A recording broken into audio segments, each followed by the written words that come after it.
সবাই এই বিড়ালটিকে চোর বলতো, কিন্তু সে চুরি করছিল না। সে কারো না কারো জীবন বাঁচাচ্ছিল। প্রতিদিন সে বাজারে আসত।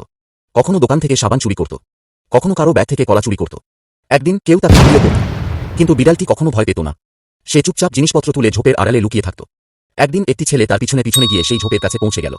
ঝোপের আড়ালে একটি অন্ধ বৃদ্ধ বানর বসেছিল। তার সামনে রুটি, সাবান এবং কলা রাখা ছিল। ছেলেটি তার মোবাইল ফোনে সবকিছু রেকর্ড করে। যখন সে বাড়িতে গিয়ে তার বাবাকে ভিডিওটি দেখাল, তখন তার বাবার চোখ জ্বলে পড়ে গেল। পরের দিন যখন বিড়ালটি আবার কলা চুরি করতে এলো, দোকানদার তাকে দেখতে পেল কিন্তু কিছুই বলল না, বরং সে তাকে আরও 2টি কলা দিল। বিড়ালের চোখ জ্বলে ভরে উঠল। সে চুপচাপ কলা নিয়ে ফিরে আসছিল। ঠিক তখনই মাফিয়া গ্যাংয়ের মালিকানাধীন কুকুরগুলি তাকে দেখতে পেল। তারা তার উপর ক্ষিপ্ত এবং ক্রোধে আক্রমণ করল। বিড়ালটি তার জীবন বাঁচাতে একটি গাছে উঠে গেল, কিন্তু নিচের কুকুরগুলো গর্জন করছিল। বিড়ালের চোখে জল এসে পড়ল, কারণ তার বন্ধু ক্ষুধার্ত ছিল। ঠিক তখনই ছেলেটি এসে হাজির হল।